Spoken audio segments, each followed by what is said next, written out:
Losing your shit is not uncommon in high-stakes situations. If you want better outcomes, listen to this episode.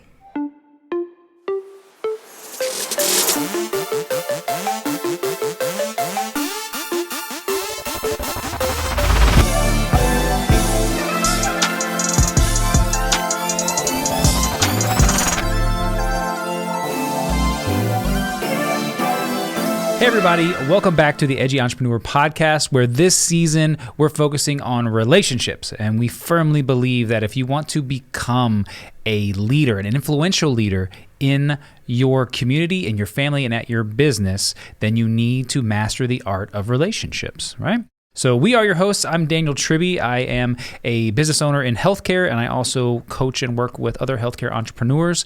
And I have the pleasure of doing this every week with the lovely... Hi, everybody. I'm Coach Oriana, and I'm a life and personal performance coach and executive coach. Beautiful. Well, here we are. This is a fun topic today. I love this. So this is our fourth one for this season. It is. This has been an exciting season to talk about relationships in both romance or life and then business. So kind of a fun topic today along the lines of reacting versus responding, right? So we're going to be discussing how to have high stakes conversations with either a romantic partner or a business partner, but essentially in relationships that matter, the stakes are always high. And so you need to be able to communicate well in those relationships.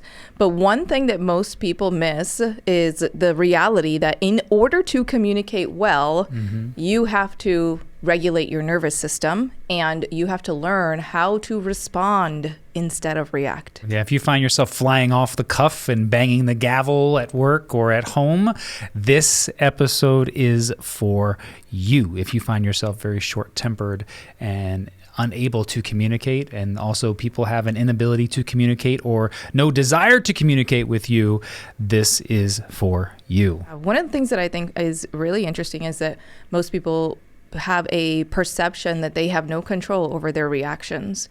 And if that's the case, if that's something that you find familiarity with, right? Like, well, I can't control the way that I react in these situations with these people, right, who are doing things or saying things to get these reactions out of me, right? If only they would, whatever, right? Not do those things. Do the things I ask. Be smarter, not be stupid, whatever, right? If you didn't act this way, then I wouldn't respond that way. Right. Yeah. If that's where you're at, you have disconnected from your opportunity to take personal responsibility. Right. And I want you to listen to the word responsibility, right? Responsibility, if you break that down, it's response-ability. It's your ability to respond is your responsibility. It's inherent in everyone, right? This is part of adulting 101 is what I call it, right? Right. It is learning to respond, and that your ability to respond is part of taking personal responsibility in your life and relationships. And so when you are reactive, right, you're out of personal responsibility. We learn to respond based upon how we were responded to, right? Especially as children, I grew up in a household where you mess something up and the first response is to, like somebody yells and screams at you, then you probably have a tendency to do that as well, right? Or if you have, someone who shuts down in the face of an argument and that's what you learned, that's probably what you do as well, right? So there's a problem with us associating who we are with all of the BS that somebody else gave us, right? So you are just becoming a manager of your circumstances rather than a creator of your life, right? And so that's a big issue inside of this. So let's talk about some ways that this may be showing up for people, that they don't even realize that they're not responding, they're just reacting. What you just said was such a great point, Coach, about what you observed as a child growing up. And again, I want to reiterate, if you're in a place where you're like, well, the way I was raised, we blah, blah, blah, right? You're not in responsibility. You're not in personal responsibility. If you are defaulting to the way I was raised, or in the household I was raised, we yelled. In the household I was raised, we responded or reacted this way. This is what we did. This is the way we spoke. We cursed. We screamed. We raised our voices. We slammed doors. Like if you are justifying this type of bad behavior in your relationships today as an adult, because that's what you saw growing up, you're not in personal responsibility. You're in a negative thought patterns and in negative behavioral patterns around communication and relationships. Absolutely. And it is your responsibility to change that and to change the trajectory of the legacy that you're building in your relationships. I call that your relationship legacy. Right. It is your responsibility to change that. For yourself and for all future generations of your family and of people that you'll impact in your life. So how the experience shows up, right? This is what we call the real problem, right? Because these are going to be symptoms that we're talking about, right? These are symptoms to the real problem, but they lead you to the real problem, right? So what do you think are some of the symptoms to the problem if you're being reactive in your communication and relationships, or just in general? Because reactivity can happen within yourself. Sure. I do believe it happens within yourself even before you speak or say anything to anyone, right? Mm-hmm. You're already reactive inside. One of the big ones that I see, especially in business owners and the way they deal with their teams, is that they don't give space for their teams to give them feedback. Instead, they make all of the decisions. And then when it doesn't work out in their favor, they then blame the team. Ooh, yeah. I see that a lot. And I tell them, I'm like, look, I've sat in on your meetings and you come in here with the gavel and say, this is how we're going to do it. And you don't take feedback about what's working from the people who are in their positions every single day. You just say, this is what we're going to do. This is how we're going to do it. And nobody wants to speak up. You don't get feedback. So you get failed approaches to new systems. And then you blame everyone else for not executing on something that you decided on your own, right? So this is a problem. So if you find yourself trying to put new plans into place inside your business and they fail and you want to blame everybody else, this is a reactionary type of thing. This is not a response. You're not giving your team the ability or the space to essentially speak with you and feel comfortable speaking with you or sharing with you, hey, this doesn't work, or hey, this doesn't work, or hey, this person sucks at what they're doing. And if we replace, so you've got to have that type of system at work if you truly want your new directions to pay off for you. One of the symptoms is also along those lines, right? Like you're consistently having miscommunications, misunderstandings with people, and you're finding yourself consistently frustrated and upset in your relationships. Right? That's probably something that's happening to you. If you relate to that with some frequency, you're probably not in your responsibility. On top of the frequent miscommunication, I think there's a shutdown issue there too, right? So if you find yourself having conversations, the other person just closes down and doesn't communicate with you, I think that's another symptom as well, right? We see that a lot, I think, in personal romantic relationships, like where one person is a business owner, the other one's not. Right. And the one is expressing why, hey, I know you're owning this business, you're doing your thing, but you're never around. And then you want to come back and say, yeah, but I'm running this show and I'm doing this and I'm trying to provide and blah, blah, blah. And so they just shut down and don't talk to you. So if you find yourself in a mode or a situation where your partner is closing off or shutting themselves down, this is also an issue that you're reacting instead of responding. Your relationships feel like they're lacking depth, lacking intimacy, and just generally feeling like your relationships are shallow, right? Like real surface level relationships. That's totally connected to that, engaging in conversations consistently that end up being heated discussions. I would say the opposite side of that spectrum, right, is avoiding conflict. Right? Because either one of these two things could be happening if you're feeling reactive, right? Either, I feel that reactivity coming up in me and like, now I'm going to fight you, right? Or the opposite side of the spectrum, right? Which is now I'm going to shut down, like you said, or I'm going to abandon the conversation. I'm just going to run away. I'm going to get myself out of this situation by avoiding conflict and thinking that that's the best thing to do, right? So you can see right there the nervous system response, fight or flight, are showing up, right? There's a symptom of constant frustration too if you don't feel like you're on the same page, right? You feel like you have conversations, but they never end up meeting somewhere, right? There's no synergy. There's we're not in alignment. Every time I have a conversation, it's not in alignment. I'm trying to get my point across, they're trying to get their point across. Nobody understands, and we never get on the same page. So if you feel like that is happening to you, that is another symptom. You spend your time feeling nervous, triggered, activated, right? And you spend a lot of time criticizing and correcting other people, right? That might be associated with being highly reactive, right? And we're going to talk about what are some of the belief systems associated with the symptoms, right? Because if these symptoms are showing up in your life experience, in your relationships, it's because there is something in your belief system that is supporting the opportunity for these symptoms to show up.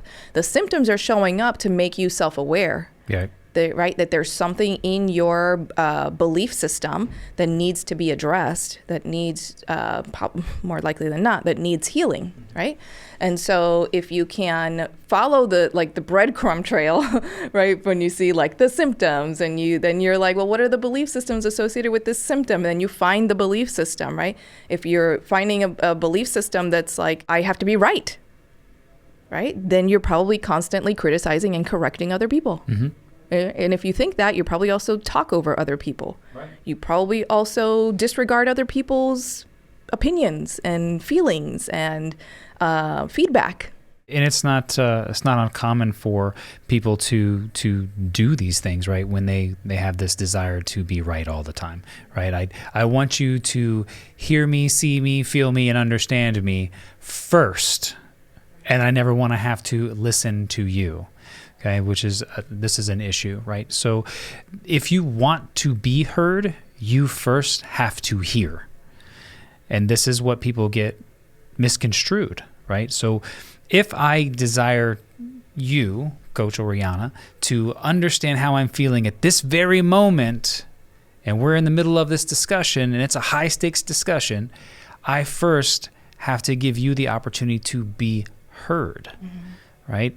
And so this is the thing that most people do. They fight for space instead of giving room for someone else to be heard. And once that person feels heard and understood, then they will be more likely and open to hear and understand you. Once you've received it, and once somebody has shown up from that place of grace, especially when there's frustration between the two parties, right? Like, wow, you gave me grace even when we're both frustrated? Like, how do you not reciprocate that, especially with somebody that you care about, or have any degree of appreciation for?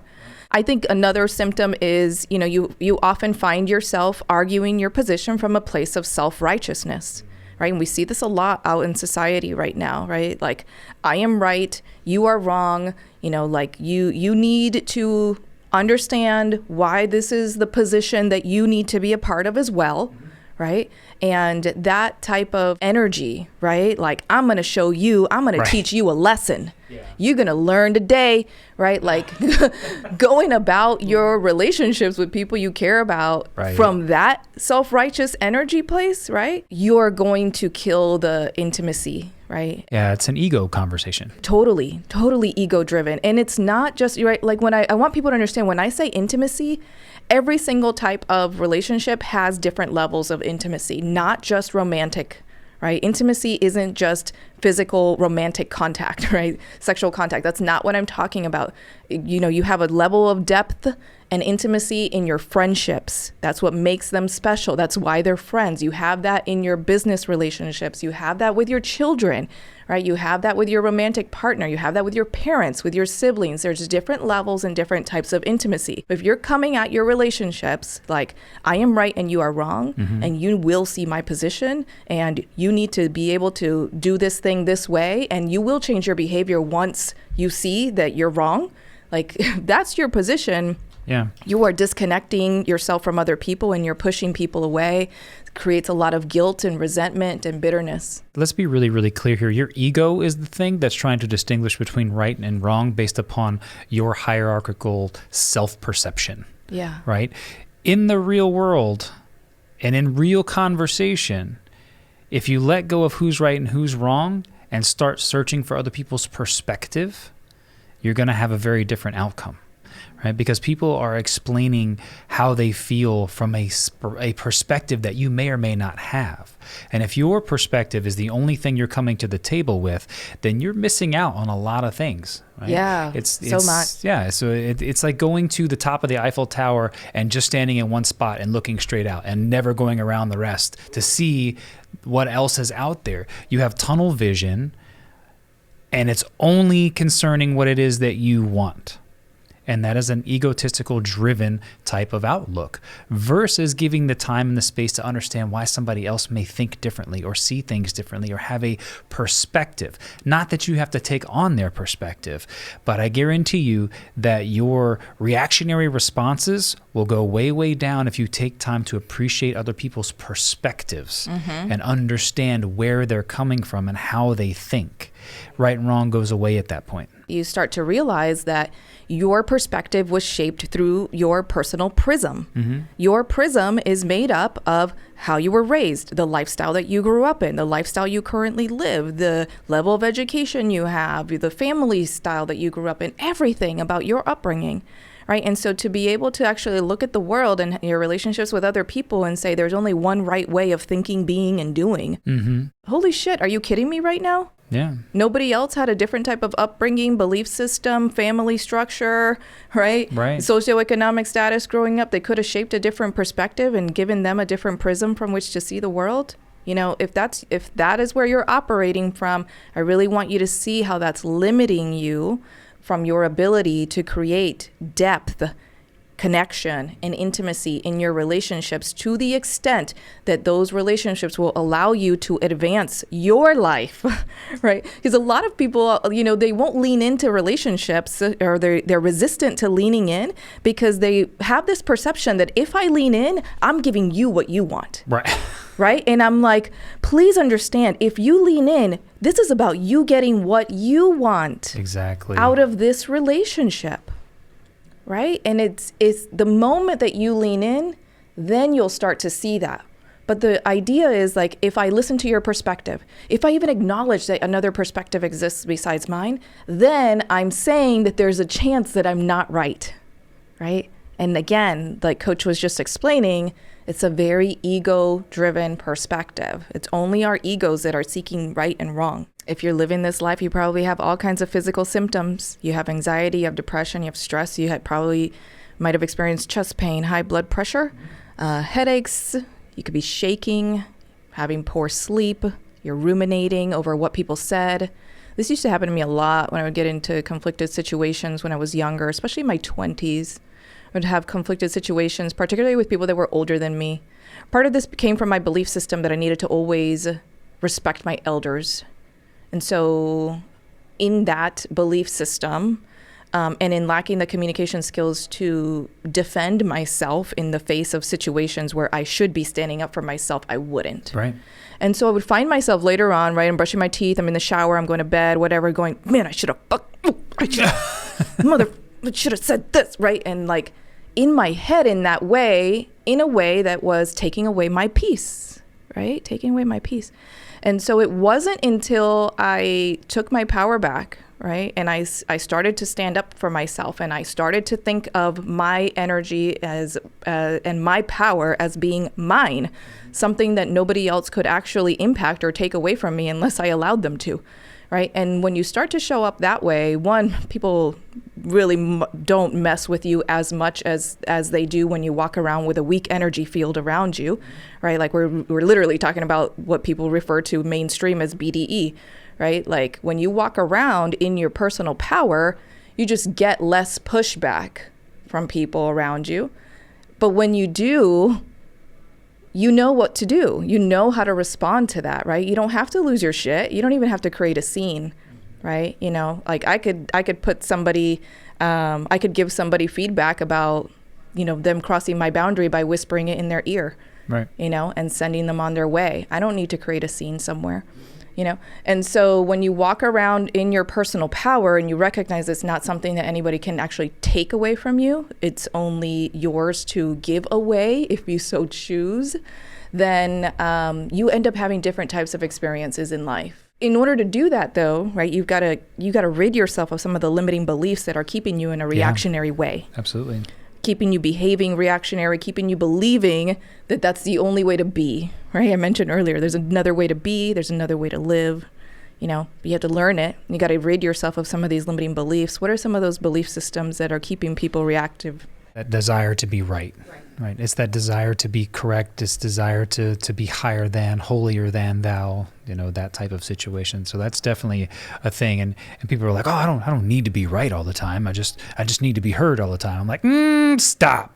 Because the way you're desiring to be heard is very forceful, right? Which tells me you have a desire to be right. I think another one is people should be careful with or protect my triggers. Oh, God. As if it's other people's responsibility to protect your triggers. If that's where you're at, I'm sorry, but that's not true.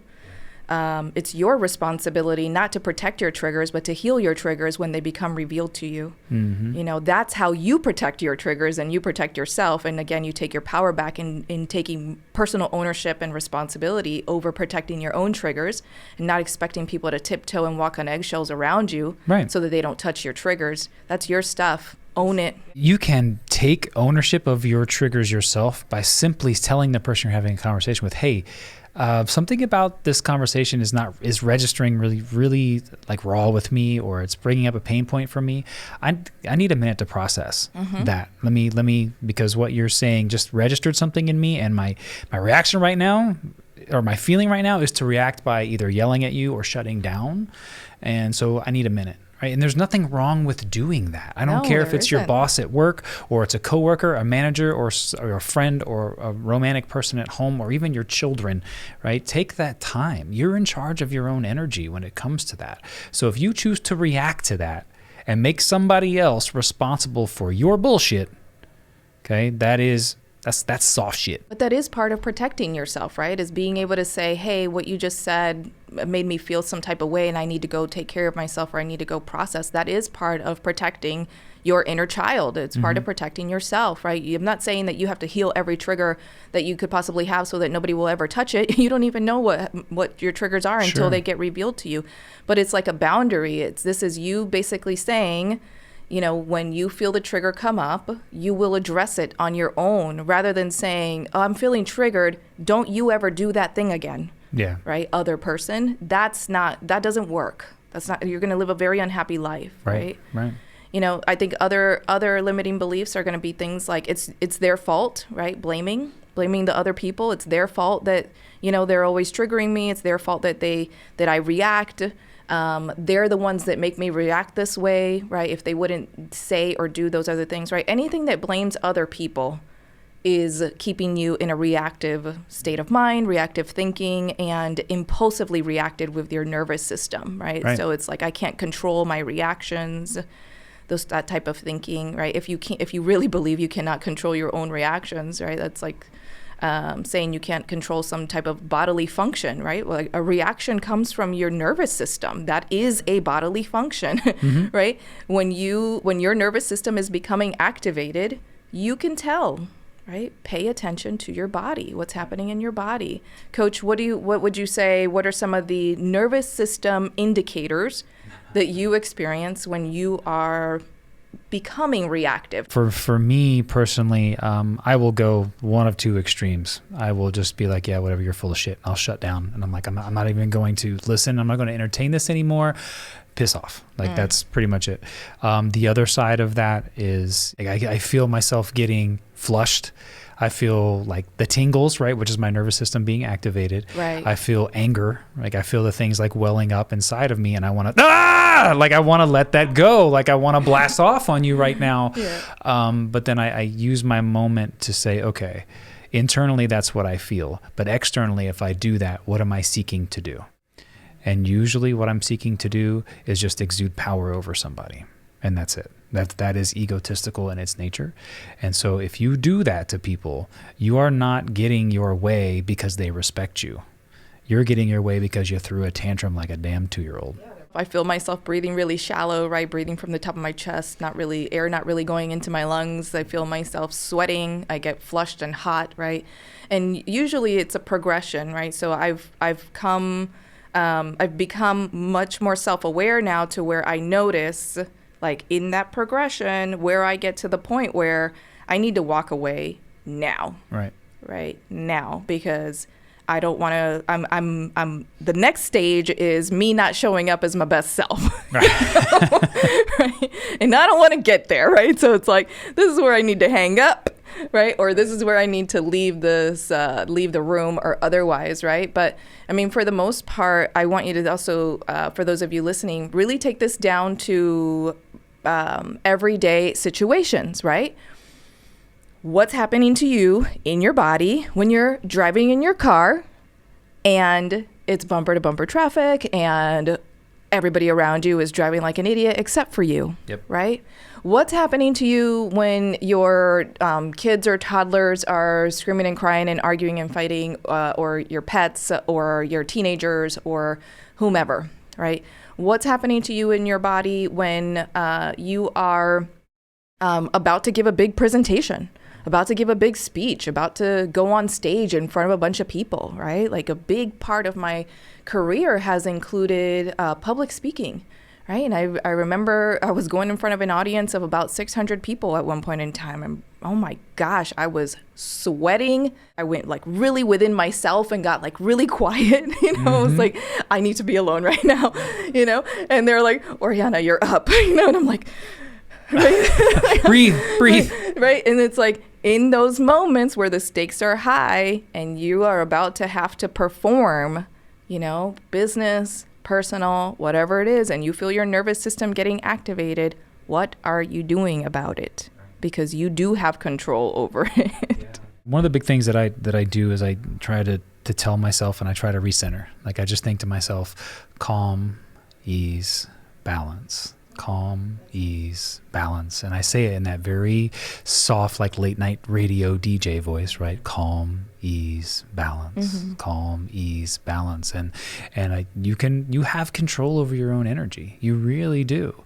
And if somebody else is blasting off at you, it's very easy to want to return that favor, right? It's very easy to want to return that favor. But if there's an opportunity to de-escalate a situation and have a real conversation. Yeah, and create connection. And a responsibility to have a real conversation while you connect, right? That's a lot better than blasting off at someone, than having to come back later. Now we got two things to worry about. One, we got to apologize for the bullshit that just went down. And two, we still have a problem to deal with. We still have something to finish. We still have a conversation and a dilemma that needs to be handled. But now I just compiled the shit on top of it that I have to apologize for blasting off at you. I apologize for my reaction, but, if you hadn't come at me that way, then I wouldn't have responded that way. But, I'm sorry. Now, let's finish the conversation. I don't want to have a conversation with you. I don't want to have a conversation with you anymore, bro. I just don't. And how many times does, do people utilize that as an opportunity to get away from addressing the original issue? Right. In like arguments, especially romantic partner arguments, especially that stuff that's repetitive, right? Like how many times have I said, could you please not X, right? And like, then you blast off, you have a reaction, and now this conversation is no longer about the original thing. Now it's about your reaction, right? Like that's another reason why not becoming disconnected from your own body and your nervous system and understanding like why you should become less reactive and more responsive, how this will actually help you is because it doesn't, again, this is about you getting your way in relationships. It doesn't let you give somebody else an out, right? It allows you to be able to stay in the moment on the topic, right? Even if it upsets you, even if it doesn't feel good, right? Like, right.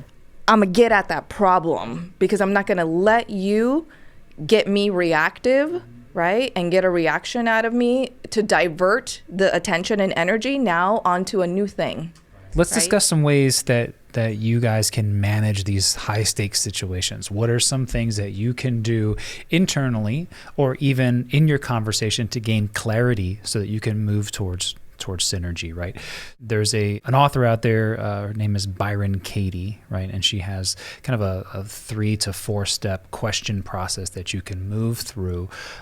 You can either ask yourself or you can ask the other person in the moment. And we both use this in our coaching. And so let's go through that first step. The stakes are high. I'm starting to get irritated. I don't like the presentation that somebody else is giving. I don't like their stance and I feel myself getting triggered. What's the first step? Could ask yourself if it's true. They're saying that on purpose to piss me off, right? Let's say I was talking to you, and I know that my partner is doing that on purpose to piss me off. And then you would ask me, is that true? And I would be like, right, I'm probably going to double down at that. Yeah, it is true. How do you know it's true? There you go, right? The moment that he asked me, how do I know it's true?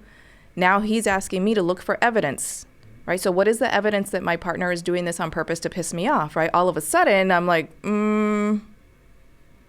I don't know. I just know they're doing it on purpose. Well, how do you show up when you feel like they're doing it on purpose? Yeah.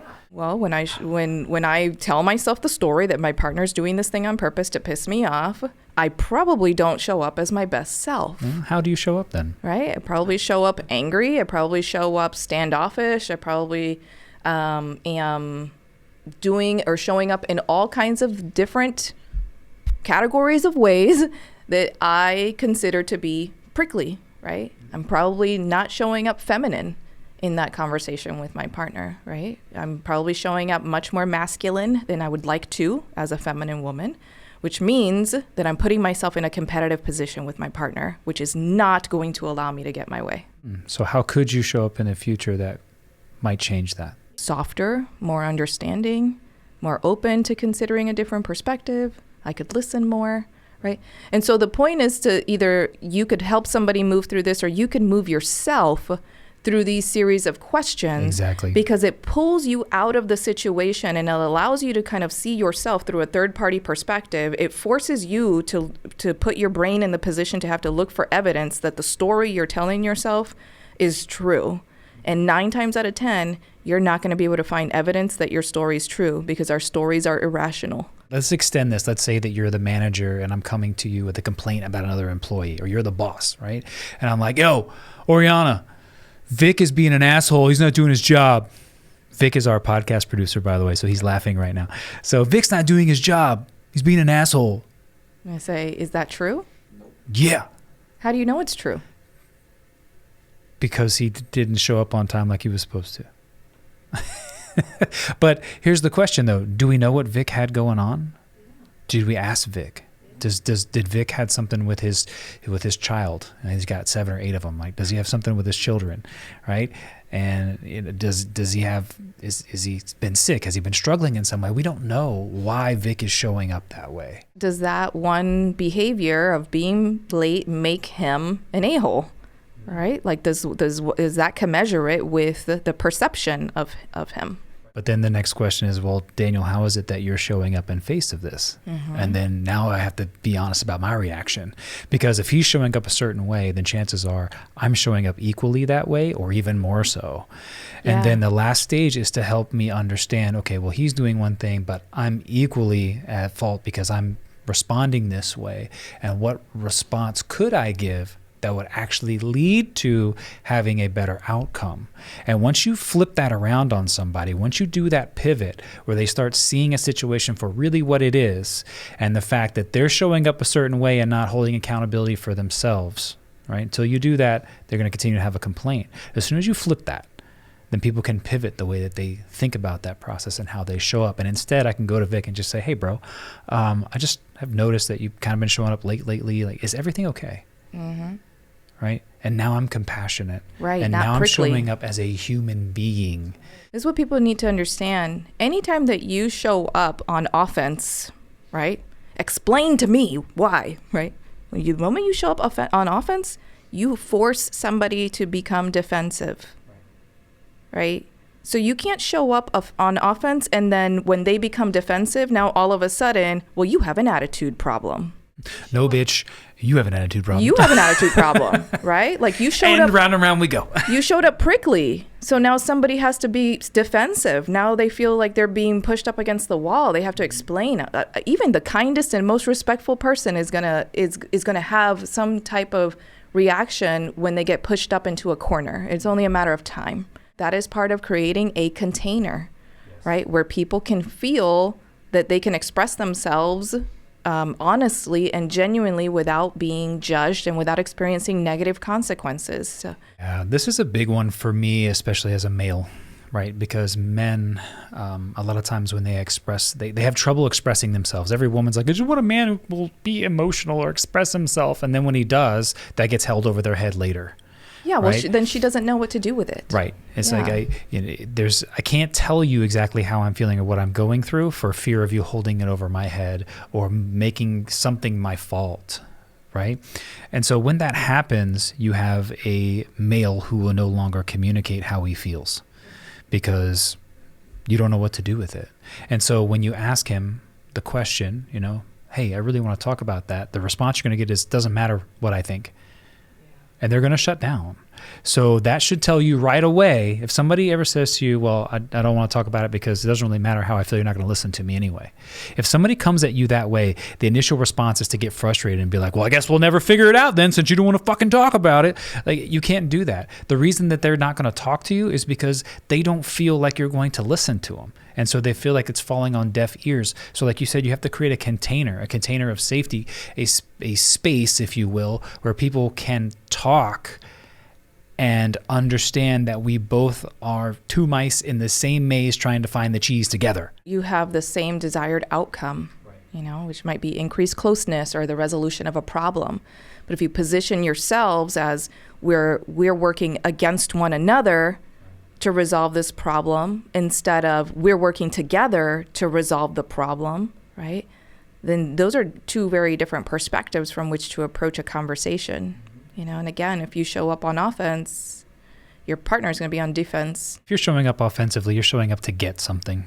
And relationships are not about getting, they're about giving, right? So if you desire a certain outcome or you desire a certain type of situation or resolution, you first have to be able to give to the other person, and giving by listening to them. If you're with the person that is shutting down on you and doesn't want to talk to you, it's probably because they have not felt heard by you in the past. You've maybe talk over them, maybe interrupt them, maybe took what they said in the past and used it against them in a future argument, right? And so there's some history there that needs to be healed, needs to be addressed, right? If 6 months ago that thing happened, right, and it was never addressed, it was never healed, there were never any sincere apologies made, your partner remembers, right? Your partner still remembers that, and it still hurts, right? I also think that a great way to handle this is by practicing breath work.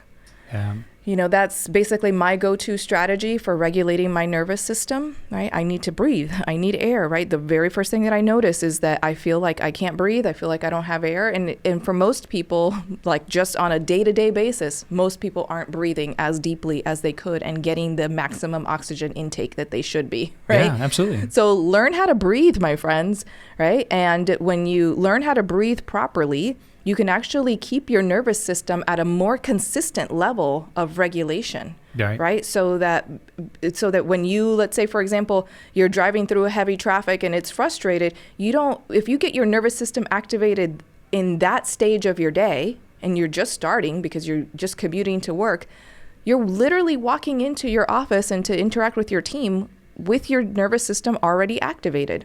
And then when you drive home, you get activated again, and then you walk into your household with your family with a nervous system activated and angry. That's why you're not getting the outcomes that you want in your relationships. The first thing that we do when we get stressed or we feel conflicted is we stop breathing. Yes. Think about the last time you were really concentrating on something that was stressful. You probably stopped breathing. You got tense, your shoulders went towards your ears, and most of you you might know this, but communication, so only 7% of communication is based upon what you say, right? The rest of it is body language and other types of movements that tell people really what you're saying. Only 7% comes from the words. If somebody is talking to you and they can see what's welling up inside of you, right? Think about what they're prepping to hear and what they're prepping to respond. So if they can see you prepping to react, then they're subconsciously prepping to react. But if you're intuitively listening and you're actively engaged in what they're saying, and I use this one a lot, you label what they're saying or what they're feeling. So if you were frustrated about something and you were expressing it, I can say, hey, I can really see that you're frustrated, and then I labeled how the feeling, and then I stated why in my own words, not, I'm frustrated because I couldn't get my hair right this morning. I'm not going to say that very same thing. I'm going to say something like, yeah, it seems like you're a little bit annoyed because you don't feel like you look your best today. Right? And then, so it lets you know that I'm actively listening and I understand the feeling. And if I labeled it wrong, you'll correct me and I'll go, oh, okay, sorry. So yeah, I get it that you feel, boom, and I'll label it again in my own terminology. And you'll be amazed at how fast that brings people down from that reactionary position because I've actively listened, I've controlled my breathing, I've controlled my body language, and now we can have a conversation because I showed you that I really understood that you're frustrated because you don't feel like you look your best because you had frustrating hair morning. But one of the other things that I think is very important is that you need to focus on healing your past traumas and your triggers. That needs to be a priority in your life if it hasn't already been. And I would recommend for everyone to commit to spending 6 to 12 months with a therapist. I did that in 2017. It was one of the best things that I could possibly done for myself, was spend 12 months seeing a therapist at least twice a month on a regular basis, right? One of the most healing experiences that I could possibly have. There's absolutely no shame in it, which is why I'm speaking about it publicly, right? I was going through a very hard time, was going through a separation, eventual divorce, and making big life decisions, right? And those things are not to be taken lightly. And I can't tell you how many people go through those life experiences and never actually pause to process them with anyone. Yeah, I've done it myself too. Several years ago, went through a very traumatizing experience in a relationship, and spent a few months sorting through the cobwebs and the mess. And what you typically find out is that the shit you've been handed in your life has not been handed to you. You've created it by not dealing with some of those problems, right? There is a reason why you keep getting the same results. If you're happy with those results, don't change anything, right? Expand upon them. But if you're unhappy with the results, if you're unhappy with people shutting down or you getting in arguments all the time, find out where that's coming from. I also recommend journaling to create new self-awarenesses for yourself, really looking at stuff that's happening in your circumstances and start to write about it, right? Just get it off your chest, right? Instead of ruminating in your head, or I talked about earlier, you could be journaling that. Yep. If you really need to get out of yourself and process, like they said this and I wish I had said such and such, or here's how I would respond in the future, that's something that you could and should journal to get it out of yourself. And, let yourself process and unpack that so that you can really start to see, why didn't I speak up for myself in that moment? Why did I stay quiet? And to the extent that now I'm angry with myself for not speaking up.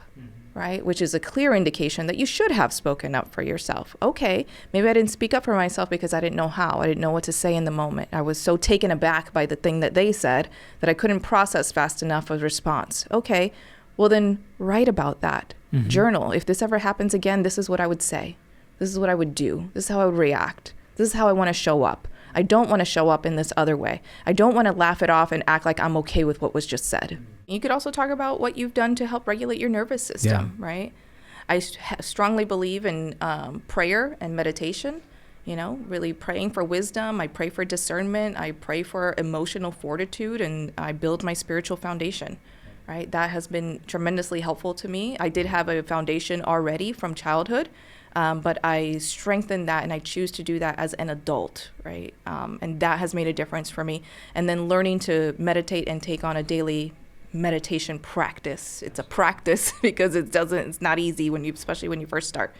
But taking that on, take on these activities that are going to help you. If you notice, like, this is all part of self-care.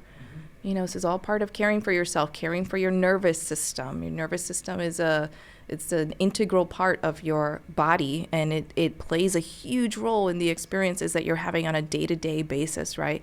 There are things like traffic and other drivers and strangers on the street, and someone who whistles at you, that stuff should not be getting a reaction out of you, spoiled food in the fridge, I don't know what to eat. Like, this stuff should not be getting reactions out of you. There's so many more important things that you could be funneling your energy toward, that if you did, you would become a much more high-performing individual. And this is the unique thing about being a human being, is you can choose to make a change at any point that you so desire, and then take the steps to make those changes. So I hope that this episode has done something to spark your interest about how you could better enter high-stakes conversations, how you can keep the needle moving forward rather than stagnating or getting frustrated or allowing somebody else to get frustrated in a reactionary way. If you'd like to have more interaction with us, I invite you to text the word Edgy, EDGY, text Edgy to 33777.